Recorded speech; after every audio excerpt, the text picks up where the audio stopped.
الحمدللہ الذی ہدانا لہذا وما كنا لنہتدی لولا ان ہدانا اللہ اما بعد۔ آج قرآن مجید کے 18ویں پارے کا خلاصہ بیان کریں گے۔ اللہ پاک سے دعا ہے کہ اللہ تبارک تعالیٰ سے بیان کرنے کی توفیق عطا فرمائے۔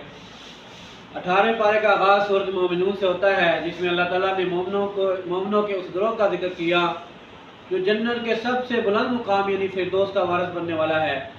اللہ تعالیٰ فرماتے ہیں وہ مومن کامیاب ہوئے جنہوں نے اپنی نمازوں میں اللہ کے خوف اور خشیت کو اختیار کیا، جنہوں نے لغویات سے اجتناب کیا، جو زکوٰۃ کو صحیح طریقے سے ادا کرتے ہیں، جو امانتوں اور وعدوں کی پاسداری کرتے ہیں، جو اپنی نمازوں کی حفاظت کرتے ہیں، جو اپنی پاک دامنی کا تحفظ کرتے ہیں، سوائے اپنی بیویوں اور لونڈیوں کے کسی کی خلوت میں نہیں جاتے۔ جو صاحب ایمان ایسا کرے گا وہ فردوس کا وارث بن جائے گا۔ اس سورہ میں اللہ تعالیٰ نے انسان کی پیدائش کا تفصیلی ذکر فرمایا کہ اللہ نے انسان کو نطفے سے بنایا، پھر نطفے کا لوتھڑا بنایا، پھر لوتھڑے کو بوٹی بنایا، پھر ہڈیوں پر گوشت چڑھایا، پھر اسے ایسی صورت دی کہ وہ مکمل انسان بن کے وجود میں آیا۔ اللہ تعالیٰ نے فرمایا کہ جب کافروں پر اللہ کا عذاب آئے گا تو وہ چیخ پڑیں گے، اس وقت ان سے کہا جائے گا آج چیخ و پکار مت کرو، بے شک ہمارے مقابلے میں کسی طرف سے تمہاری مدد نہیں کی جائے گی۔ ہماری آیات کی تمہارے سامنے تلاوت کی جاتی تھی تو تم ایڑیوں کے بل بات پڑھتے تھے، تکبر کرتے تھے، اپنی رات کی محفلوں میں اس قرآن کے بارے میں ہرزہ سرائی کرتے تھے۔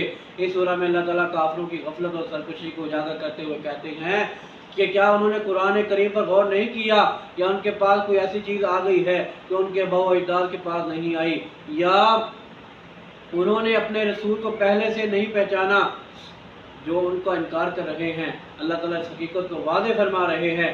رسول کریم صلی اللہ علیہ وسلم کی سابقہ زندگی ان کے سامنے ہے، اس لیے ان کو صادق اور امین رسول کا انکار نہیں کرنا چاہیے، اور صرف اس وجہ سے قرآن مجید کو رد نہیں کرنا چاہیے کہ ان کے اباء و اجداد کے قائد سے مطابقت نہیں رکھتا، بلکہ ان کو حق بات پر مبنی دعوت غور کرنا چاہیے، اللہ کی اس وحی کو دل و جان سے قبول کرنا چاہیے۔ در حقیقت وہ یہ چاہتے تھے کہ حق ان کی خواہشات کے تابع ہو جائے، حالانکہ اگر وہی ان کو ان کی خواہشات کے تابع کر دیا جائے تو آسمان و زمین میں موجود ہر چیز فساد کا شکار ہو جائے۔ اس سورہ میں اللہ تعالیٰ نے یہ بتایا کہ بعض لوگوں کا یہ گمان ہے کہ ہم نے ان کو بغیر وجہ کے پیدا کر دیا، انہوں نے ہمارے پاس پلٹ کر نہیں آنا، حالانکہ یہ مسلمہ حقیقت ہے کہ انسانوں کو مرنے کے بعد دوبارہ زندہ کیا جائے گا اور وہ اللہ تعالیٰ کی بارگاہ میں دوبارہ پیش ہوں گے، ان کو اپنے کیے کا جواب دینا ہوگا۔ اس سورہ کے آخر میں ارشاد ہوا کہ جو کوئی بھی غیر اللہ کو پکارتا ہے اس کے پاس ایسا کرنے کی کوئی دلیل نہیں، اس کا حصہ پروردگار کے پاس ہے، اس نے کبھی کافروں کو کامیاب نہیں کیا۔ سورۃ نور میں اللہ تعالیٰ نے فحاشی کی روک تھام کے لیے زنا کی سزا مقرر فرمائی۔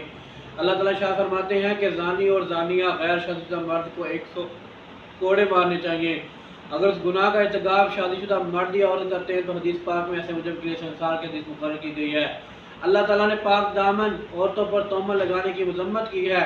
اللہ تبارک تعالیٰ شاہ فرماتے ہیں جو لوگ پاک دامن عورتوں پر تہمت لگاتے ہیں اور پھر 4 گواہوں کو پورا نہیں کرتے، ایسے لوگوں کو بھی 80 کوڑے مارنے چاہیے۔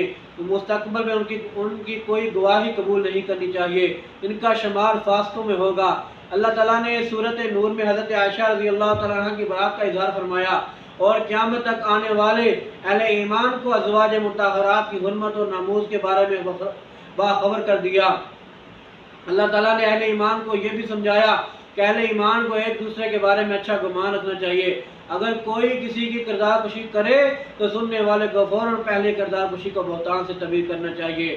اس بات کو سمجھنا چاہیے اگر کسی واقعے پر 4 گواہ موجود نہ ہو تو الزام تراشی کرنے والا اللہ کی نظر میں جھوٹا ہے۔ معاشرے میں برائی کی روک تھام کے لیے اللہ تعالیٰ نے اس بارے میں مومن مردوں کو اپنی نگاہیں جھکانے کا حکم دیا، مومن عورتوں کو اپنی نگاہیں جھکانے کے ساتھ ساتھ پردہ کرنے کا بھی حکم دیا، اور محرم رشتہ داروں کے علاوہ تمام لوگوں سے اپنی زینتیں چھپانے کا حکم دیا۔ اللہ تبارک تعالیٰ نے غیر شادی شدہ مرد کی شادی کرنے کا حکم دیا ہے اور ارشاد فرمایا کہ اگر کوئی شخص فقیر ہو تو نکاح کے لیے کرنے کے نتیجہ میں اللہ تعالیٰ اس کو غنی فرما دیں گے۔ اس سورہ مبارک میں اللہ رب العزت نے اپنے نور کی مثال بیان فرمائی۔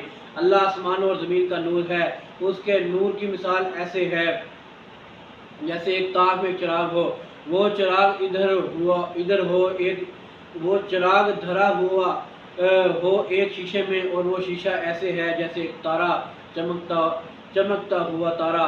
اس چراغ میں ایک مبارک زیتون کے درخت کا تیل جلتا ہے، وہ درخت نہ مشرق کی طرف ہے نہ مغرب کی طرف، اس کا تیل ایسا ہے کہ آگ نہ بھی چھوئے تو جلنے کو تیار ہے، خوب روشنی پر روشنی ہو رہی ہے۔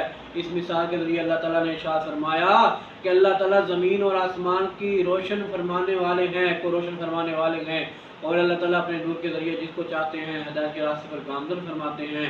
اس سورہ میں اللہ تعالیٰ نے ان مومن مردوں کا بھی ذکر کیا کہ جو تجارت اور سودا گری یعنی کار دنیا میں مشغول ہونے کے باوجود اللہ کے ذکر اور نماز سے غافل نہیں ہوتے۔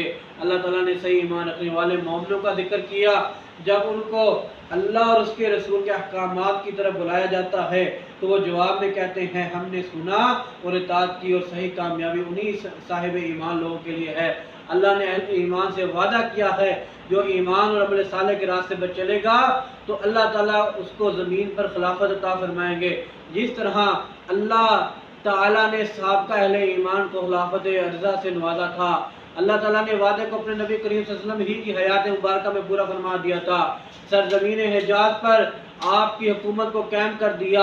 آپ کے دنیا سے تشریف لے جانے کے بعد اللہ تعالیٰ نے جناب ابوبکر صدیق، حضرت عمر فاروق، حضرت عثمان غنی، حضرت علی المرتضیٰ رضی اللہ تعالیٰ عنہ کو بھی خلافت سے بہرہ فرما دیا، اور خلفائے راشدین کے بعد یہ سلسلہ جاری رہا، یہاں تک کہ ایمان کی کمی اور بدعملی کی شدت کی وجہ سے اللہ تعالیٰ نے مسلمانوں کو حاکم سے محکوم اور غالب سے مغلوب کر دیا۔